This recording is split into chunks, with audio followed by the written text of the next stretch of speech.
9:15 in the morning, above the Gulf of Oman. An Iranian F-14 Tomcat was already screaming through the sound barrier. Major Abbas Rezai adjusted his grip on the control stick as the airframe vibrated with predatory intent. This was not a routine patrol to shadow an intruder. His mission today was a suicide run. He had been given a special kinetic order to ram an American reconnaissance aircraft. The question was not whether he could do it. The question was whether the world would survive the aftermath. The cockpit was hot. The sun beat down through the canopy, reflecting off the desert camouflage paint of the heavy fighter. Below, the Gulf of Oman was a vast sheet of turquoise glass. It looked peaceful from 20,000 feet. That peace was about to be shattered. Rezai looked at his tactical display.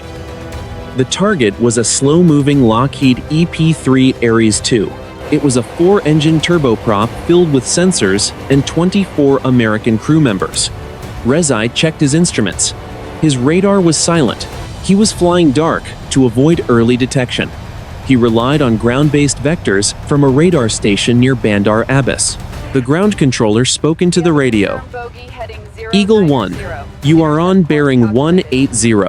Range is 40 nautical miles. The target is level at 24,000 feet. Rezai responded. Eagle 1, I have the vector. Requesting permission to engage afterburners. The controller answered immediately. Eagle 1, you are cleared for maximum speed. Execute the special kinetic order. Do not use missiles. Do not use the cannon. You are the weapon. Rezai felt a cold weight settle in his stomach. He was a veteran of 10 years. He had intercepted dozens of Western aircraft. Usually, it was a professional game of cat and mouse. They would fly wingtip to wingtip. They would exchange hand signals. Today was different. Today, his government wanted a martyr and a reason for war. He slammed the throttles forward into the afterburner stage. Two massive engines roared behind him. The F-14 lurched forward like a kicked horse. The airspeed indicator climbed rapidly. 500 knots, 600 knots. The sound of the wind against the canopy became a high-pitched scream. 40 miles away, the American crew was listening to the electronic pulse of the region. They were unaware that a 40,000-pound interceptor was closing the gap at Mach 1.4. Rezai stared at the empty blue horizon. He could see a tiny silver speck in the distance. It was the EP-3. It looked fragile. It looked slow. He wondered about the people inside. He wondered if they were drinking coffee or thinking about their families. He tightened his harness. He checked his ejection seat handle. The plan was to close at high speed and strike the tail assembly of the American plane. If he timed it right, he might survive the ejection. If he did not, he would be a ghost before his plane hit the water. The morning was still quiet. It would not stay that way. 9:18 in the morning, 200 miles south of the Iranian coast. Inside the cramped cabin of the American EP-3 Aries II, the air was cool and filled with the low hum of cooling fans. 24 sailors and officers sat at specialized consoles. They were the ears of the fleet. They listened to the invisible world of radio waves and radar pulses. The electronic warfare officer, Lieutenant Commander Sarah Vance, stared at her tactical display. A single green icon was moving with impossible speed. It was a predatory movement. It was a direct line toward their position. Vance spoke into the internal communication system. Flight. This is Raven. We have a high-speed contact. Bearing 350. Range 25 miles and closing. The pilot, Lieutenant Mark Harrison, responded immediately. Copy, Raven. Altitude, level at 24,000 feet. Speed is Mach 1.4. The cabin went silent. This was not a standard intercept. A standard intercept usually happened at subsonic speeds to allow for visual identification and signaling. This was a kinetic intercept profile. It was an attack run. Harrison adjusted his headset. Is he painted? Is he using radar? Vance checked her sensors. Negative. He is flying dark. No radar emissions. We only have him on passive infrared and long-range optics. He is not looking for us. He already knows where we are. In the cockpit of the 14, Major Rezai watched the silver shape grow larger. It was no longer a speck. It was a giant. The 4 engines of the American aircraft were visible now. The white paint reflected the harsh morning sun. The large satellite humps on the top of the fuselage looked like strange growths. Rezai felt his heart hammering against his ribs. He was less than 60 seconds from impact. He could see the individual windows on the side of the EP-3. He imagined the people inside. The ground controller's voice was sharp in his ear. Eagle 1. You are inside 20 miles. Maintain heading. Do not deviate. Your nation is watching. Rezai did not answer. He was committed to the line. He kept the nose of his heavy fighter pointed directly at the tail of the American turboprop. He was a human missile. On the EP-3, the tension was breaking into raw urgency. The crew was professional, but the math was undeniable. Harrison keyed the International Guard frequency. Unknown Iranian aircraft on heading 180. You are approaching a United States Navy aircraft in international airspace. Your closure rate is excessive. Break away immediately. There was no response, only the static of the open channel. Harrison looked out his side window. He could not see the fighter yet, but he knew it was there. He is not slowing down. He is coming straight for us. The electronic warfare officer watched the distance drop. 15 miles, 12 miles, 10 miles. At Mach 1.4, 10 miles was less than 40 seconds of flight time. He is locked on our 6, Vance said. Her voice was steady, but her hands were tight on the console. He is not maneuvering. He is aiming for our center of mass. The American pilot made a quick decision. All hands, brace for impact. This is not a drill. I repeat, brace for impact. The crew tucked their heads. They gripped their seats. They waited for the sound of tearing metal and the sudden rush of explosive decompression. In the 14, Rezai's hand hovered over the ejection handle. His thumb brushed the safety. He was 5 miles away. 3 miles. He could see the American pilot's head in the cockpit window. The morning sky was about to turn into a cloud of debris. 9:21 in the morning. The Persian Gulf. 100 miles away, inside the Combat Information Center of the aircraft carrier USS Abraham Lincoln, the atmosphere was frozen. Hundreds of blue-lit screens tracked the movements of every ship and aircraft in the region.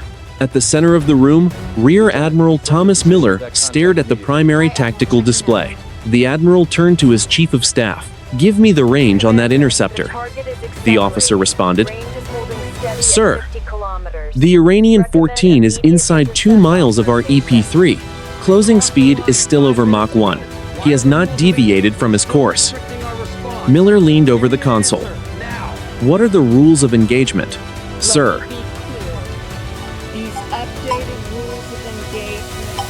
The EP-3 is a high-value asset. Under current rules, we have the right to self-defense if hostile intent is demonstrated. The speed and profile of that fighter qualify as hostile intent. The admiral looked at the clock. "Where are our fighters?" 2 F-18 Super Hornets are 3 minutes out. They are at full afterburner, but they will not arrive in time to stop a collision. On the EP-3, Lieutenant Harrison felt the first physical signs of the fighter's presence. The heavy turboprop aircraft bucked and groaned as the supersonic shockwave from the 14 washed over them. It felt like driving a car over a deep pothole at 60 miles per hour. Harrison shouted over the roar of the engines. "Stay focused. Everyone stay in your seats. Pilot to crew. I am initiating a hard left turn. We are going to try to give him a moving target." He hauled the control yoke to the left. The massive aircraft banked steeply. The 4 engines groaned under the strain of the maneuver. In the back of the plane, technicians gripped their consoles. They were blind to the outside world. They only knew that their world was tilting, and an Iranian fighter was seconds away from ending their lives. Major Rezai saw the American plane bank. It was a desperate move. From his perspective, the EP-3 looked like a giant white whale, rolling in the water. His targeting reticle was centered on the tail section.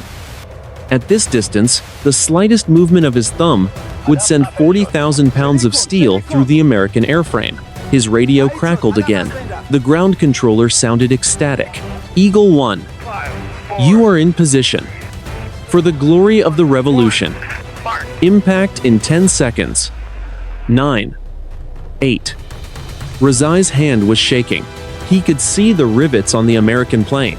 He could see the individual panes of glass in the cockpit. He saw a flash of a white helmet. That was the American pilot. A human being. The voice in his ear was a scream now. 7. 6. 5. Inside the 14, the master caution light began to flash. The aircraft was protesting the extreme speed at low altitude. The air was thick here. The wings were swept back in their high-speed configuration. Rezai felt like he was riding a lightning bolt. Back on the USS Abraham Lincoln, the admiral made his choice. Inform the EP-3. They are cleared to use any means necessary to survive. Tell the Hornets to engage the 14 the moment they have a clear shot, even if it is after the collision. The radio operator relayed the message. Raven, this is Lincoln. You are cleared for defensive maneuvers. Guardian 1 and 2 are engaging. Hold on. Lieutenant Harrison did not respond. He was staring out the side window. The Iranian fighter was so close that it filled his entire field of vision.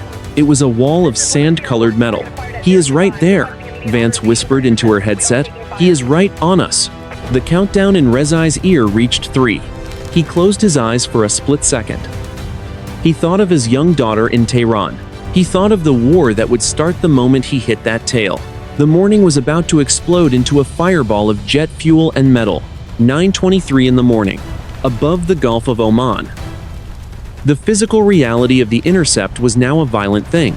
Inside the American cockpit, Lieutenant Harrison felt the airframe shudder as the Iranian F-14 closed to within 50 meters. The turbulence was no longer a vibration. It was a physical assault. The wake from the fighter's twin engines slammed into the EP-3 like a series of hammer blows. Harrison fought the controls. The heavy turboprop was never designed for high-speed evasive maneuvers. The wings groaned.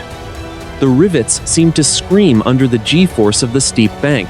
I have him, Harrison shouted. His voice was strained. He is on our left quarter. He is coming up. Fast. He is aiming for the tail. Through the side window, the 14 was a terrifying sight. It was a massive machine of sand-colored metal and oil. Harrison could see the soot from the afterburners. He could see the intricate mechanics of the variable sweep wings. Most of all, he could see the Iranian pilot. Inside the 14, Major Rezai was drenched in sweat. It pooled under his flight suit and stung his eyes beneath his visor. His breathing was a ragged, mechanical sound inside his oxygen mask. Every instinct he possessed as a pilot was screaming at him to pull away. To fly a collision course was to fight against every hour of his training. His hand was clamped onto the control stick with white-knuckled intensity. The 14 was dancing in the disturbed air of the American plane's wake. It was like trying to balance a needle on a marble. The ground controller's voice was a jagged blade of sound in his headset. Eagle 1. You are in the kill zone. Target is banking left. Correct your lead. Close the distance now. Do not hesitate. Rezai did not look at his instruments. He looked only at the white tail of the EP-3. It was right there. He could reach out and touch it. He could see the individual stars and stripes of the American flag painted on the vertical stabilizer. 3 seconds to impact, Rezai whispered to himself. He felt the heavy vibration of the Mach 1 air hitting his flaps. The 14 was straining. It was at the edge of its aerodynamic limit at this altitude and speed.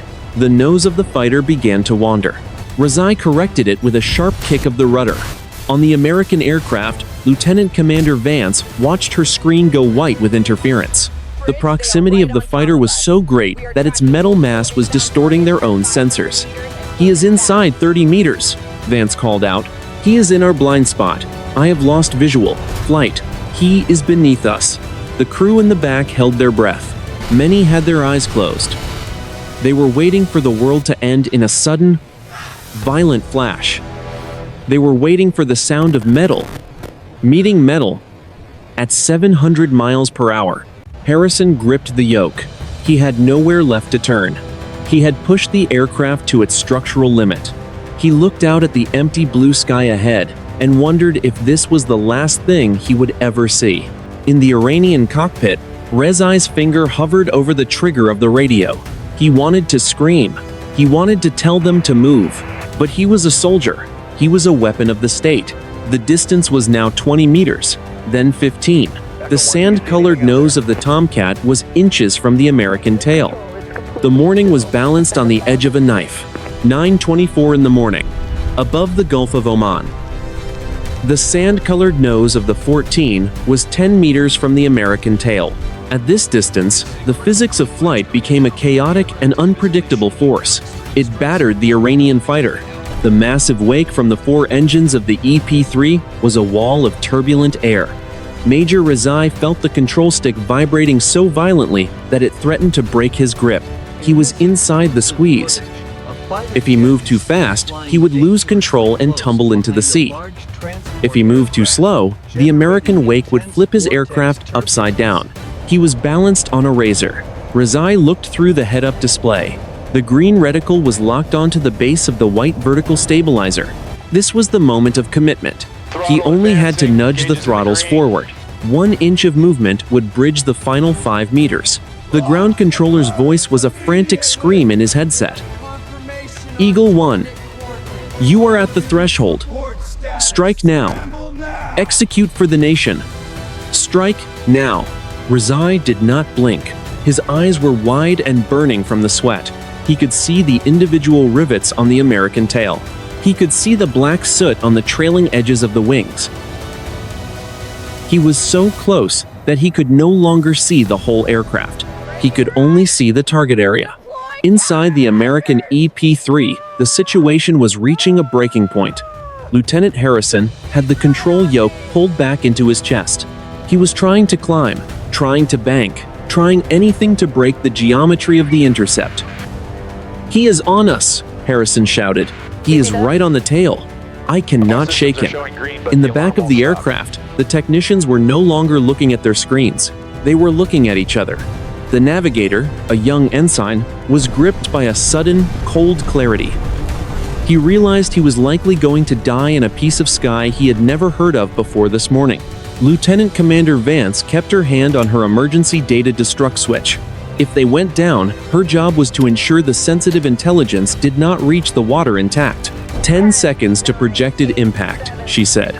Her voice was a flat, mechanical monotone. It was the only way she could keep from screaming.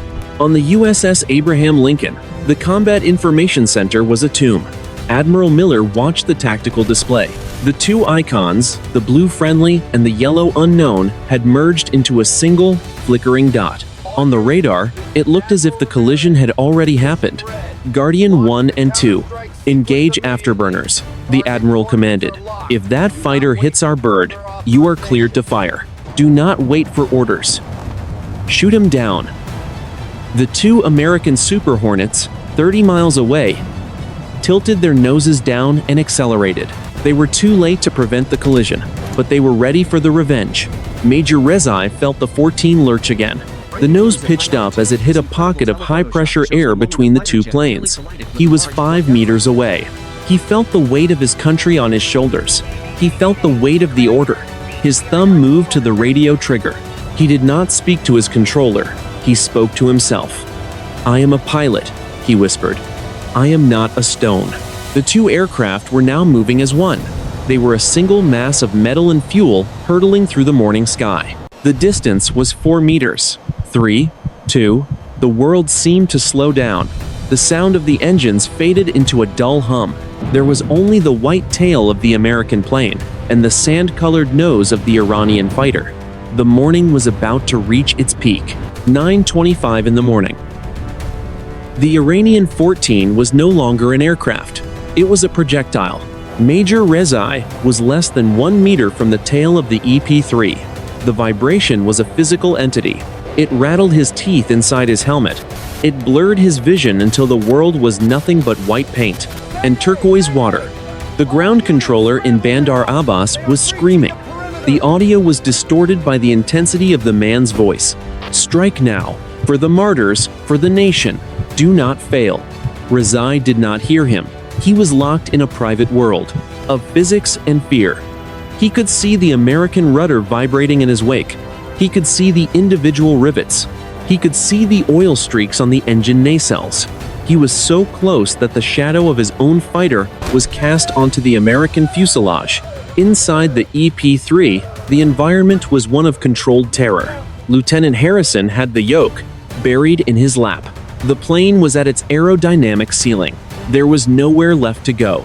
The cabin was filled with the sound of straining metal. Lieutenant Commander Vance shouted into the intercom. "He is under the tail. He is moving up. He is going to hit us. Impact in 5, 4, 3. Harrison looked out his side window. He saw the tip of a sand-colored wing. It was inches away. He saw the black numbers on the Iranian nose. He saw the pilot. 9, 25, and 15 seconds in the morning. Major Rezai felt the stick go light. The 14 was being sucked into the low-pressure zone behind the American plane. This was the moment of no return. If he did nothing, the physics of the air would finish the mission for him. The two planes would merge, the fuel tanks would rupture, the Gulf of Oman would become a graveyard for 25 men. Rezai looked at the American pilot. Through the distorted glass, he saw a human face. He saw eyes wide with the same fear he felt in his own chest. He thought of his home. He thought of the garden he tended on weekends. He thought of the madness of the order he had been given. He was a soldier of the Republic, but he was a master of the air. His hands moved with a speed born of a decade of training. He did not slam the throttles forward. He did not fulfill the suicide pact. Instead, he snapped both throttles back to the idle stop. He slammed the speed brake switch. The two massive panels on the top and bottom of the 14 fuselage deployed into the slipstream. The fighter lurched. It was like hitting a wall of water. The force threw Rezai forward against his harness. The aircraft groaned. As the supersonic air tore at the brakes, the 14 fell back. It dropped 5 meters, 10 meters. It slid out of the kill zone. 9, 25, and 45 seconds in the morning. The American crew felt a massive pressure wave. The EP-3 jolted, as if it had been struck by a giant hand. Harrison fought to keep the wings level. He looked out the window. The Iranian fighter was not gone. It was moving. Rezai retracted his speed brakes. He added a touch of power. He used his rudder to slide his aircraft to the right. He moved with the precision of a surgeon. He crossed the American wake with a series of small, expert corrections. He climbed slowly until he was parallel with the American cockpit. The two aircraft were now flying wingtip to wingtip. They were 20 meters apart. They were moving at 300 knots. The roar of the engines was a shared sound. Major Rezai turned his head. He looked directly at Lieutenant Harrison. He could see the American's flight suit. He could see the patches on his shoulder. Rezai took his right hand off the stick. He brought it to his helmet in a slow, deliberate salute. 9:27 in the morning. Above the Gulf of Oman. The two aircraft were locked in a silent formation. Major Rezai and Lieutenant Harrison stared at each other through the thick layers of acrylic glass and pressurized air. The American pilot did not return the salute. He kept both hands on the controls. His face was a mask of disbelief. He was waiting for the trick. He was waiting for the Iranian fighter to roll and rake his fuselage with cannon fire. Inside the 14, Rezai's radio was no longer a tool for communication. It was a source of static and rage. The ground controller in Bandar Abbas was no longer shouting orders. He was making threats. Eagle 1, you have disobeyed a direct command from the Supreme Council. You are a traitor to the revolution. Return to base immediately for arrest, or stay and die with the Americans. Rezai did not respond. He reached out and turned the volume knob to the left. The screaming voice faded into a low hum. He looked back at the American cockpit. He saw the co-pilot holding a camera. He saw the navigator looking at him with wide eyes. 9:28 in the morning. On the USS Abraham Lincoln, the tactical picture changed in an instant.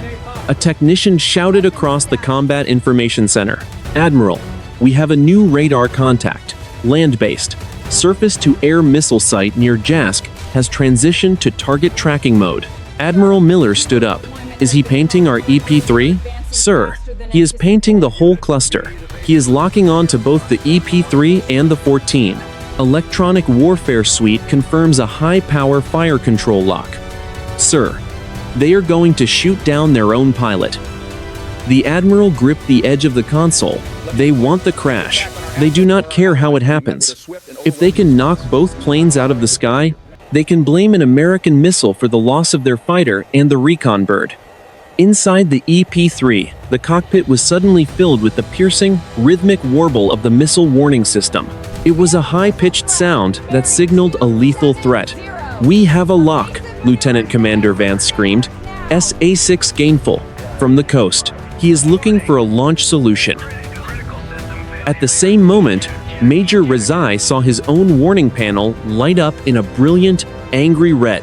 The words "track" and "launch" flashed in his peripheral vision. He knew that radar signature. It was one of his own batteries. He knew the men at that site. He had eaten dinner with their commander 3 weeks ago. The pivot was total. The mission had shifted from a suicide ramming to a dual execution. "Raven," Rezai spoke into the International Guard frequency. It was the voice of a man who had already accepted his fate. "This is Eagle 1. Do you hear me?" Harrison keyed his mic. "Eagle 1. We hear you. We have a missile lock." "Confirm," Rezai said. "My ground command has authorized a surface-to-air strike. They will fire in seconds. You cannot outrun this missile. Your aircraft is too slow." "What are you doing, Eagle 1? Harrison asked. Rezai looked at the white wing of the EP-3. He looked at the vast blue ocean below. He felt a strange sense of peace. The struggle of the last 10 minutes was over. The choice had been made for him. "I am a fighter pilot," Rezai said. "I am going to save your crew. When I break, you must dive. Go to the water. Do not look back." 9:29 in the morning.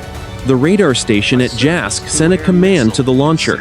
A single Soviet-made missile ignited on its rail. It roared into the sky on a pillar of white smoke. It accelerated to Mach 3. It was looking for the largest radar reflection in the sky. It was looking for the mass of metal where the 14 and the EP-3 were flying as one. The morning was no longer about a standoff. It was about a hunt. 9:30 in the morning. The sky over the Gulf of Oman. The SA-6 gainful missile was a white streak against the deep blue. It climbed at Mach 3. It was a semi-active homing weapon. It followed the radar energy reflecting off the two aircraft. To the missile's seeker head, the 14 and the EP-3 were a single massive target. Inside the American cockpit, the electronic warfare suite was screaming. The audio was a continuous, high-pitched tone. It was the sound of impending death. "Missile is active," Lieutenant Commander Vance shouted. "Range is 8 miles. Time to impact is 12 seconds. Lieutenant Harrison did not hesitate. He pushed the 4 throttles of the EP-3 to their stops. He kicked the rudder and threw the heavy aircraft into a violent descending spiral. "Diving. Diving now. Get us to the floor." The giant turboprop groaned as it plunged toward the water. Major Rezai did the opposite. He did not dive. He slammed his throttles into full afterburner. The twin engines of the 14 erupted in 30-foot plumes of blue flame. He pulled the stick back into his stomach. The fighter stood on its tail. He climbed straight up at a 90-degree angle. Rezai reached for the defensive countermeasure switch. "Come to me," he whispered. He triggered the dispenser. A cloud of chaff, thousands of tiny strips of aluminum, erupted from the belly of the 14. It created a massive, glittering false target in the sky. At the same time, he pumped out a string of magnesium flares. They burned at 2,000 degrees. Rezai was trying to give the missile a choice. He was offering it a high-speed, high-heat target with a massive radar reflection. He was making himself the bigger prize. 9:31 in the morning. On the USS Abraham Lincoln, The radar operators watched the screen with open mouths. The single dot of the two aircraft had split into three. The 14 is pulling the missile away, a technician called out.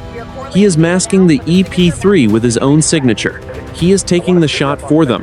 Admiral Miller leaned in. Does he have a chance? He is at high G, sir. He is pushing that Tomcat to the limit. The missile is tracking the chaff. No, it is reacquiring. It is locked on the fighter's afterburners. Inside the 14, Rezai felt the crushing weight of 7 Gs. His flight suit inflated, squeezing his legs to keep the blood in his brain. His vision began to tunnel. He watched the white trail of the missile through his mirrors. It was turning. It was following him. 6 miles, Rezai grunted. 5 miles. He waited until the last possible second. He watched the missile close the gap. It was a needle of fire. When it was less than 2 miles away, Rezai did something few pilots would dare. He cut his engines to idle. He snapped the fighter into a hard barrel roll. He dumped his remaining chaff in a single, massive burst. The SA-6 was an older generation of technology. It was built for speed, not for complex logic. It saw the sudden loss of heat from the engines. It saw the massive cloud of metal foil. It became confused. The missile streaked through the cloud of chaff. It missed the 14's tail by less than 50 meters. The proximity fuse triggered. A massive explosion rocked the sky. The shockwave slammed into the 14, tossing it like a leaf. Rezai fought the controls. His cockpit was filled with warning lights. His left engine had suffered a flameout from the turbulence. 9:32 in the morning. Below him, at 5,000 feet, the American EP-3 leveled out. It was safe. The missile was gone. Major Rezai sat in his cockpit. He was breathing heavily. He looked at his instruments. He had one working engine and 5% of his fuel remaining. He looked down at the American plane. Lieutenant Harrison's voice came over the radio. It was quiet. Eagle 1. This is Raven. We saw the detonation. Status? Rezai looked toward the Iranian coast. He knew what was waiting for him there. He was a man without a country. I am operational, Raven, Rezai said, but I cannot go home. The de-escalation had begun, but the mystery of the morning was just beginning to deepen.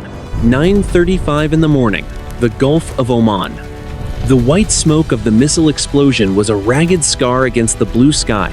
It drifted slowly, a fading gray smudge that marked the place where a world war nearly began.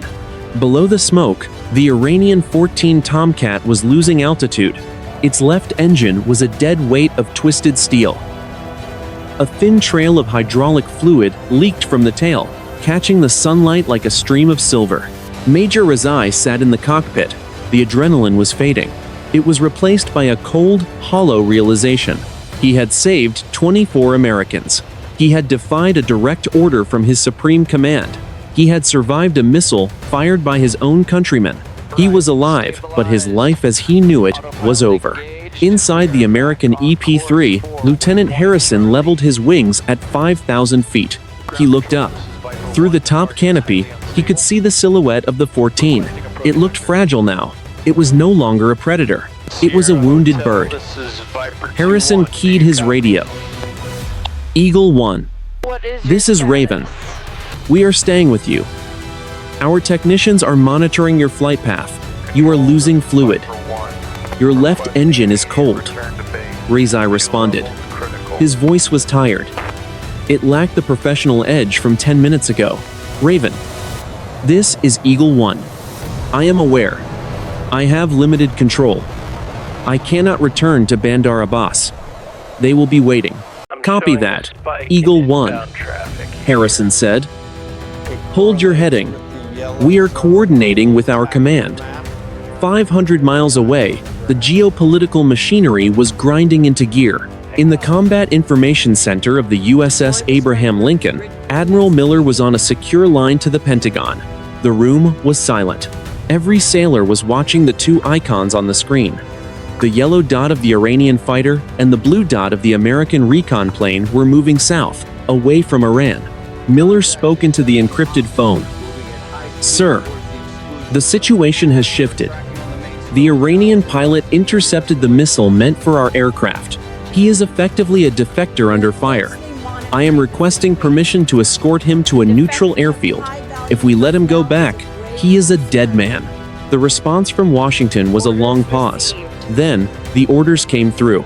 Admiral, this is the Secretary of Defense. Escort that pilot to Masirah Island in Oman. Do not let him fall into Iranian hands. If the Iranians launch another intercept, you are cleared to defend the 14 as if it were a United States asset. Miller turned to his staff. You heard the man. Tell Guardian 1 and 2 to join the formation. They are to bracket the 14. If anything comes off the coast, they take it out. 10 miles away, the 2 Super Hornets arrived. They did not approach with weapons locked. They moved in slowly. One positioned itself on Rezai's right wing. The other stayed 1,000 feet above. Inside his cockpit, Rezai looked to his right. He saw the American pilot in the Super Hornet. The pilot gave him a thumbs up. It was a small gesture. It was the universal language of the cockpit. Rezai felt a lump in his throat. He looked at his fuel gauge. He had less than 4 minutes of flight time remaining. The coast of Oman was a brown line on the horizon. He was flying on a single engine, held in the air by the skill of his hands and the protection of his former enemies. In Tehran, the command center was in a state of chaos. The radar operators watched as their prize fighter was escorted away by American jets. The orders to fire again were debated, then rescinded. The risk of a full-scale carrier strike on their coastal batteries was too high. They had lost the narrative. They had lost the pilot. The morning was cooling down. The crisis was transitioning from a tactical battle to a diplomatic storm. Rezai adjusted his oxygen mask. Raven. This is Eagle 1. I am reaching the limit of my fuel. I am preparing for an emergency landing. Copy, Eagle 1, Harrison responded. Masirah Tower has you on radar. The runway is clear. We are right behind you. You are almost home. Rezai looked at the sand-colored wings of his aircraft. He had been a soldier for his country for a decade. Today, he was just a man trying to find a piece of solid ground. 9:45 in the morning. The coast of Masirah Island, Oman. The Iranian F-14 Tomcat was a ghost of its former self. Its left engine was a dark, silent cavern of scorched titanium. The right engine was coughing, its fuel pumps sucking at the last few gallons of high-octane kerosene. Major Rezai fought the stick with both hands. Without full hydraulic pressure, the heavy fighter handled like a lead weight in a gale. The runway at Masirah appeared as a shimmering black ribbon against the tan desert sand. It was a beautiful sight. It was the only piece of earth that could save him. Rezai keyed his radio. Masirah Tower. This is Eagle 1. I am an Iranian aircraft in distress. I have a single engine failure and emergency fuel status. Requesting immediate landing on runway 0-1. The response was crisp and professional. Eagle 1. Masirah Tower. You are cleared for straight-in approach. Emergency vehicles are on standby. We have your escort in sight. Rezai looked out his canopy. The 2 American Super Hornets were still there, tucked in tight on his flanks. Above them, the EP-3 Aries II circled like a protective guardian. For the first time in his life, Rezai felt safer surrounded by the American military than he did by his own. 9:50 in the morning. The 14 crossed the threshold of the runway at 160 knots. Rezai flared the nose, the massive tires screaming as they grabbed the tarmac. The aircraft bucked. With only one engine providing reverse thrust and failing brakes, the fighter drifted toward the edge of the runway. Rezai stood on the rudder pedals. He used every ounce of his strength to keep the nose straight. The fighter slowed. It rolled for 2,000 meters before finally coming to a halt near the end of the paved surface. The right engine gave one final, ragged cough and died. The silence that followed was absolute. Rezai sat in the cockpit for a long minute. He did not move. He listened to the ticking of the cooling metal. He looked at his shaking hands. He reached up and slowly pulled off his oxygen mask. The air of Oman was hot and smelled of salt, but it was the sweetest air he had ever breathed. Outside, Omani security vehicles and an American medical team approached the aircraft. They did not come with weapons drawn. They came with ladders and water. 10:15 in the morning. High above the airfield, the EP-3 performed a low-level flyby. It was a salute. Lieutenant Harrison looked down from his cockpit window and saw the small figure of the Iranian pilot standing. On the wing of the 14, Harrison keyed the internal loop. He made it. Everyone, take a look. That man is the reason. We are going home today. The 24 crew members of the reconnaissance plane crowded the small windows. They watched the man who had been ordered to kill them. They saw him wave a single, tired hand toward the sky. Then, the EP-3 turned south, heading back toward its base in Diego Garcia. 3 days later, the Pentagon and Tehran. The official reports would call the incident a localized technical malfunction during a routine training exercise. Neither government wanted to admit how close they had come to a total war. The mid-level commander and Bandar Abbas, who had issued the suicide order, was quietly removed from his post and disappeared into the Iranian legal system. The American intelligence community conducted a quiet debriefing of Major Rezai in a secure villa. They did not treat him as a prisoner. They treated him as a man who had made a choice that logic could not explain. Strategic analysts would later point to this 40-minute window as a turning point in regional tension. It was a reminder that even in an age of automated sensors and long-range missiles, the ultimate failsafe is the human heart. No medals were issued. No public speeches were made. But in the quiet bars of naval air stations and the hidden hangars of the Iranian Air Force, the story of the pilot who chose not to fire was told in whispers. Modern warfare is defined by the speed of its technology, but history is still written by the people who have the courage to slow down. The morning in the Gulf of Oman was over. The world remained at peace. It was a fragile peace, held together by the memory of a single salute at 24,000 feet.